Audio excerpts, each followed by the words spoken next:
आज हम लोग ज्यामिति में क्या करेंगे, वृत्त हमारे पास में एक पार्ट है। तो वृत्त में आगे बढ़ने से पहले वृत्त के जो बेसिक्स हैं, वृत्त की जो आधारभूत परिभाषाएं हैं, उनके बारे में हम लोग समझेंगे कि वृत्त में कुछ टर्मिनोलॉजी हैं, उनके टर्म को हम समझेंगे। तो एक तरह से ये आपकी पिछली कक्षाओं का पुनरावलोकन भी होगा, पुनरावृत्ति भी होगा।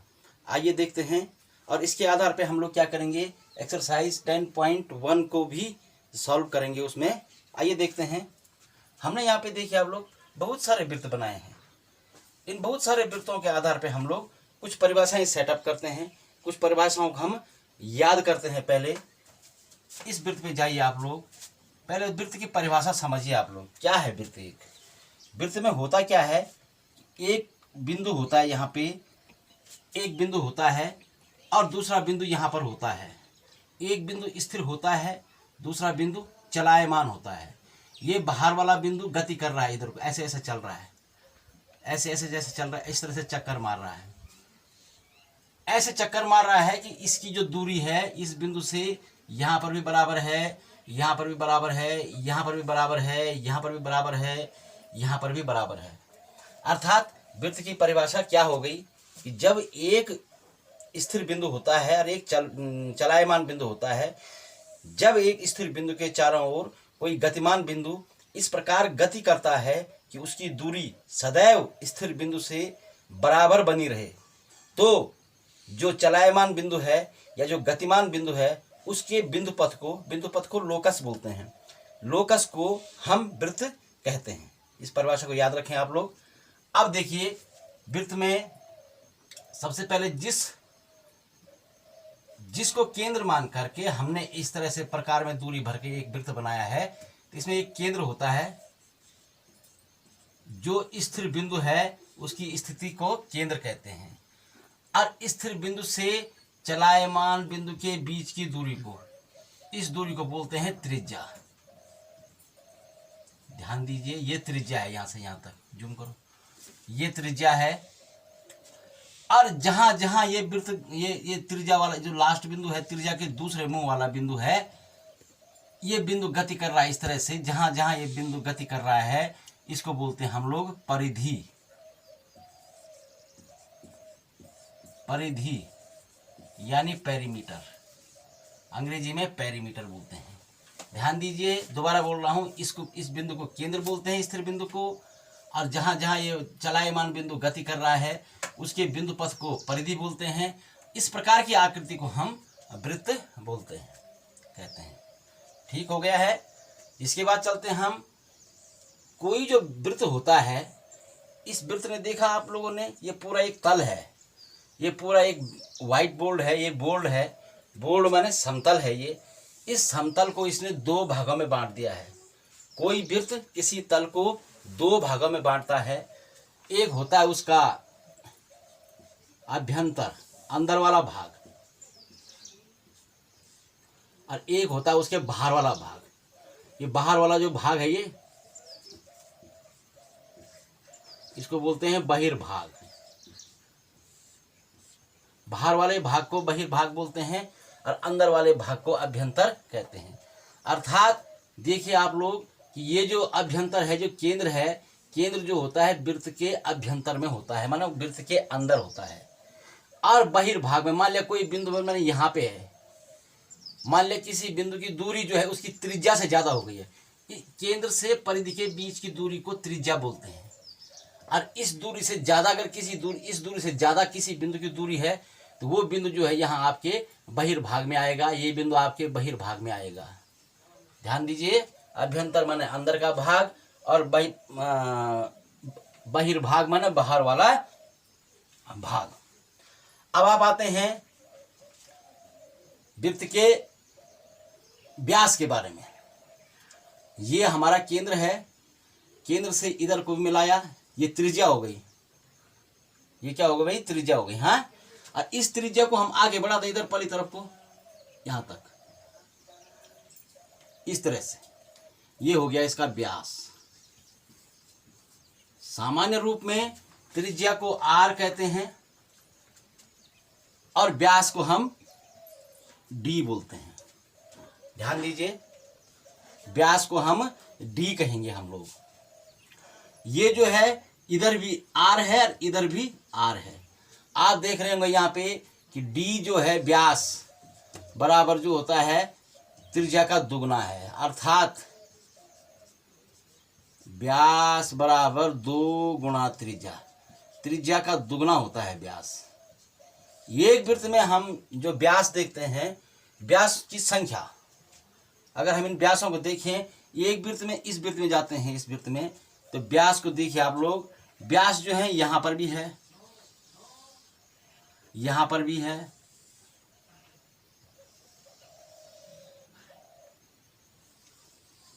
ये सब व्यास हैं, ये व्यास हैं सारे।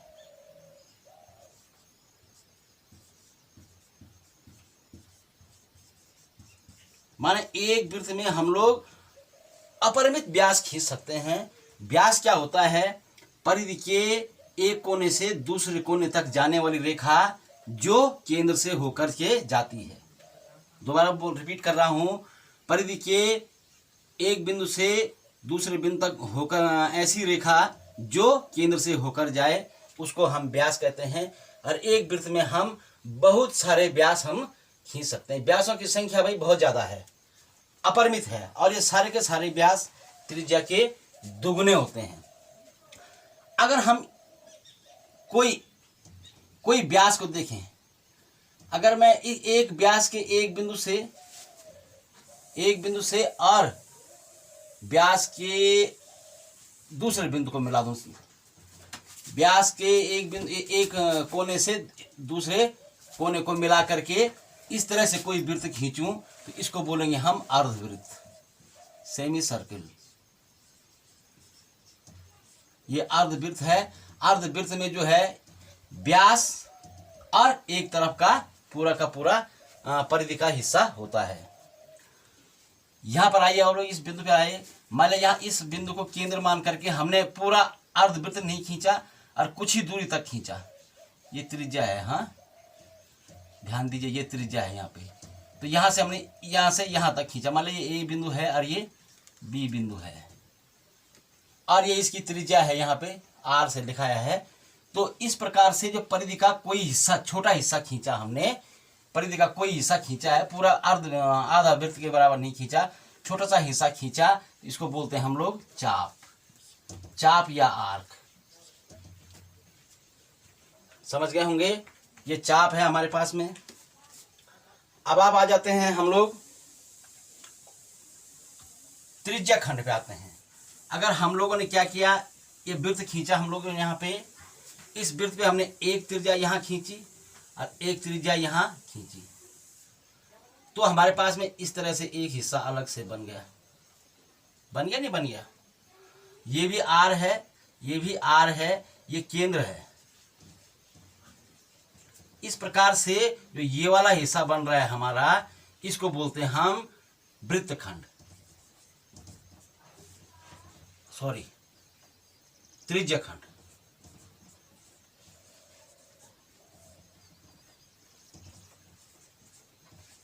ये त्रिज्या खंड हो गया भाई, ये वाला हिस्सा। लेकिन देखिए आप लोग, दो त्रिज्याओं और चाप के किसी चाप और उसके संगत जो दो त्रिज्याएं हैं, उस चाप पर स्थित दो त्रिज्याओं से जो क्षेत्रफल बन रहा है उसको हम त्रिज्या खंड कहेंगे। एक छोटा क्षेत्रफल बनेगा, एक क्षेत्रफल इधर भी बन रहा है भाई, ये ऊपर भी तो बन रहा है क्षेत्रफल, इस साइड बन रहा है, वो भी इन्हीं दो त्रिज्याओं से बन रहा है। तो दो बन गए इस तरह से, तो एक छोटा हिस्सा बन रहा है, एक बड़ा हिस्सा बन रहा है। तो छोटे वाले को बोलेंगे लघु वृत्तखंड और बड़े वाले को बोलेंगे दीर्घ वृत्तखंड।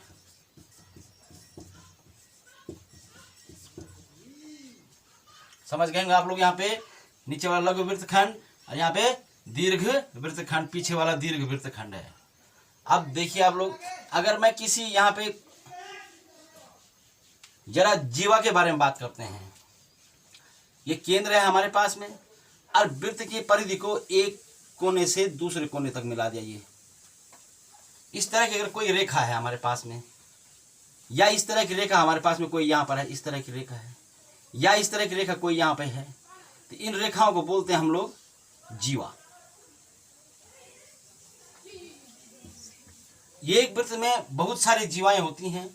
इन सब जीवाओं की लंबाई समान भी होती है और असमान भी होती है। कोई छोटी सी जीवा खींच, ये छोटी जीवा हो गई है ना, और ये बड़ी जीवाएं होगी। और सबसे बड़ी जीवा हो, देखो ये वाली जीवा सबसे बड़ी है, ये वाली जीवा सबसे बड़ी है, और इसी को हम व्यास भी कहते हैं।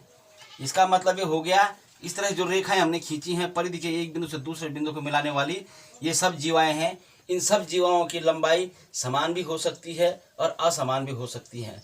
समान लंबाई की जीवाएं भी अपरिमित खींची जा सकती हैं और असमान लंबाई की जीवाएं भी बहुत सारी अनंत जीवाएं खींची जा सकती हैं।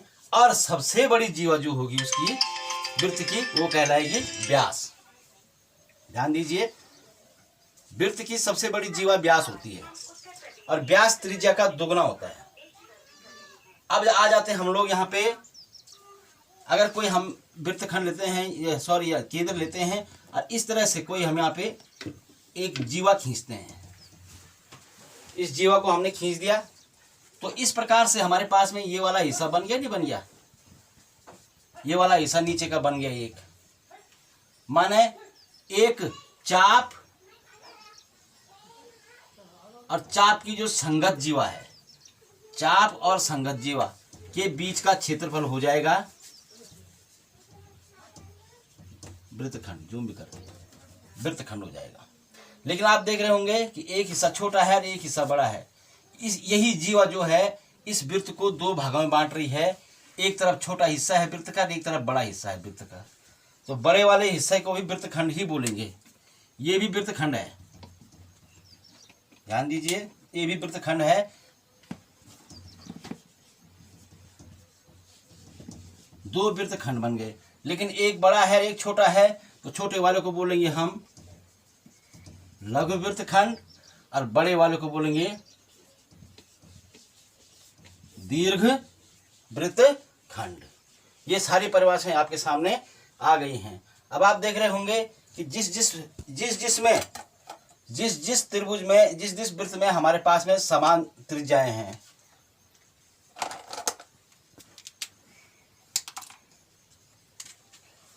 आप देखिए यहाँ पे इसकी जो त्रिज्या है इतनी है और इसकी त्रिज्या भी इतनी है। देख रहे हैं, माने त्रिज्याएं बराबर हैं, त्रिज्याएं बराबर हैं। ये इसकी भी त्रिज्या बराबर है, ये इसकी भी त्रिज्या बराबर है।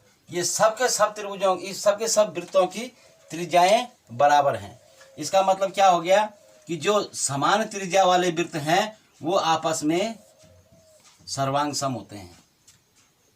अब इस वृत्त की त्रिज्या ज्यादा है, इसकी ज्यादा है और इसकी कम है, लेकिन आप देख रहे होंगे कि आकृति तो एक ही जैसी है ना ये, तो ये वाला बड़े वाला जो है ये समरूप होता है, ये सर्वांग सम है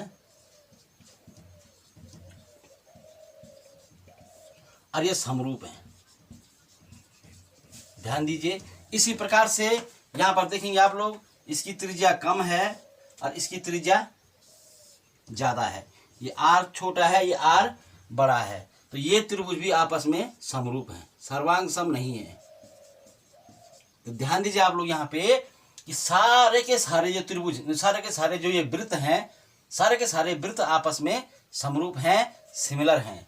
लेकिन इनमें से कुछ त्रिभुज, कुछ वृत्त जिनकी त्रिज्या समान है वो आपस में सर्वांग सम भी होते हैं। तो इस प्रकार हमने वृत्त संबंधी विभिन्न परिभाषाओं को देखा है और इसके आधार पे हम लोग एक्सरसाइज 10.1 के जो क्वेश्चन है, छांटने वाले परिभाषाओं से संबंधित क्वेश्चन है, उनको हम लोग आराम से कर देंगे। नेक्स्ट चैप्टर में हम उसको देखेंगे।